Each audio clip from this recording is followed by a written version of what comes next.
9 p.m. yung ginising ka para mag-dinner sa labas.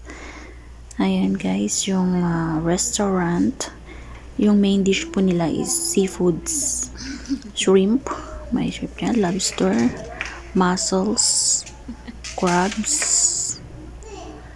Gusto ko siya yung lugar guys na gustuhan ko kasi parang napaka-sentimental, napaka-romantic. Peaceful siya, hindi siya maingay. Ayan, maganda siyang kainan. Nakakaano siya. Nakaka-good vibes pa. Ayan. So, eto naman yung kanilang menu, which is hindi naman na mabasa, parang useless lang. Hindi ko siya na-focus masyado yung video.